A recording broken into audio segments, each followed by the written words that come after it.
पैदल चलो ख्वाह तुम्हें कांटों पे चलना क्यों ना पड़े। कदीम कहावत है, सेहतमंद रहना है तो पैर गर्म और सर ठंडा रखो। मेडिकल साइंस इस बात की तस्दीक करती है कि पैदल चलने वाले न सिर्फ ये कि diabetes, blood pressure, high cholesterol, अमराज कल्ब, हड्डियों की कमज़ोरी, फालज और बहुत से दीगर अमराज से बचे रहते हैं, बल्कि सेहतमंद और चाको चौबंद ज़िंदगी गुजारते हैं। मौजूदा दौर में तेज़ रफ्तार ज़िंदगी ने इंसान को मफलूज कर दिया। अब लोगों का पैदल चलना बहुत कम हो गया है। प्रोफेशनल ज़िंदगी ऐसी हो गई है कि अक्सर लोग सारा दिन बैठे रहते हैं। कहीं आना जाना हो तो छोटे छोटे फासले भी बाइक या गाड़ियों में तय करते हैं। इस तर्ज ज़िंदगी के भयानक नताइज किसी बीमारी, ख़ास तौर पर बुढ़ापे में निकलते हैं। आजकल ऐसे बूढ़ों की तादाद में मसलसल इजाफा हो रहा है जो 60 साल की उम्र के बाद अपनी बाकी ज़िंदगी व्हील चेयर पर गुजारते हैं और आखिर दम तक दूसरों के सहारे रहते हैं। ऐसा क्यों है, ज़रा सोचिए। इसकी वजह यह है कि इंसानी जिस्म में 50% मसल्स और हड्डियाँ टांगों में होती हैं। इसी तरह 50% आसाब और 50% खून की नालियाँ भी टांगों में होती हैं। हमारी टांगें गर्दश खून का सबसे बड़ा नेटवर्क है। हमारी पिंडलियां हमारा दूसरा दिल हैं। दिल साफ खून को जिस्म में पंप करता है तो हमारी पिंडलियां निचले धड़ से नासाफ खून को वापस दिल की तरफ पंप करती हैं। इस तरह जब हम चलते हैं तो हमारे जिस्म में गर्दश खून मुकम्मल और तेज़ तर रहती है और जिस्म के एक एक खुलिये को बज़रिया खून ग़िज़ाइयत और ऑक्सीजन मिलती रहती है और हमारा जिस्म तंदुरुस्त व तवाना रहता है। जब हम अपनी टांगों को हरकत नहीं देते तो हम अपने जिस्म की गर्दिश खून को सुस्त कर देते हैं। जब टांगों के मसल्स और असाब की हरकत कम रहती है तो ये बेहिस और कमज़ोर होने लगते हैं। टांगों के मसल्स कमज़ोर होकर सिकुड़ने लगते हैं। दिल पर खून पंप करने का बोझ और मशक्क़त बढ़ जाती है। अगर हम किसी वजह से सिर्फ 2 हफ्ते तक अपनी टांगों पर जिस्म का बोझ न डालें, इन्हें हरकत न दें, तो हमारी टांगों के मसल्स और असाब की कारकर्दगी 5% कम हो जाती है।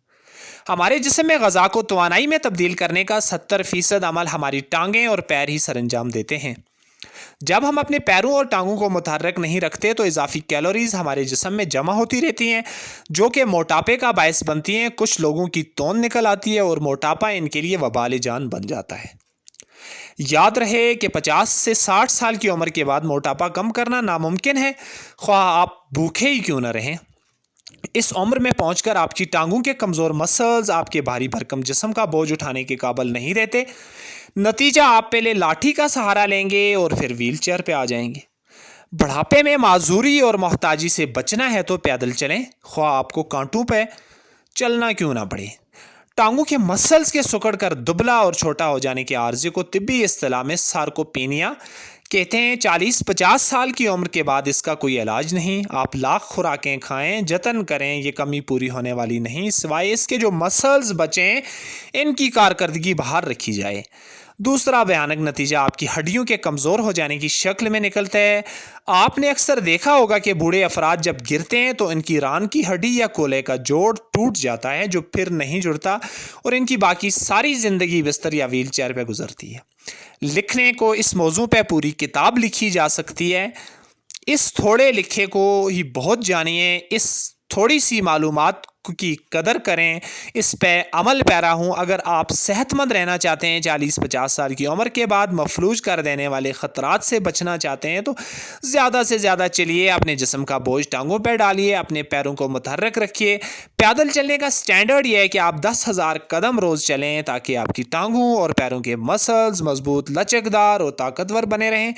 40 साल की उम्र के बाद आप बुढ़ापे में कदम रख चुके होते हैं। इस वक्त ये मत देखें कि आपके बाल कितने सफ़ेद हो गए हैं, चेहरे और जल्द पे कितनी झुर्रियाँ नमूदार हो गई हैं, बल्कि ये देखें कि आपकी टांगें और इनके मसल्स और असाब कितने कमज़ोर हो गए हैं। यूँ समझिए कि बुढ़ापा टांगों से शुरू होता है, कमज़ोरी टांगों से बालाई जिस्म में आती है। ज़्यादा से ज़्यादा पैदल चलने की आदत डालें, छोटे छोटे फासले पैदल तय करें, बाइक या गाड़ी लंबे सफ़र के लिए इस्तेमाल करें। पैदल नहीं चलना पसंद तो साइकिल ले लीजिएगा। इसी तरह अपने घर के बुज़ुर्गों को बिस्तर पर मत लेटा रहने दें, इन्हें चलने की तहरीक दें, सहारा दे के चलाएँ। बैठ सकते हैं तो इन्हें खड़ा करें, खड़े नहीं हो सकते तो उठाकर बिठाएं। टांगों पर बोझ डालने की तलकीन करें, टांगों की वर्जिश करवाएं। चलने फिरने के काबिल हैं तो इन्हें मुतहर्रिक रखें, इधर उधर छोटे छोटे फासले पैदल तय करने की तरगीब दें।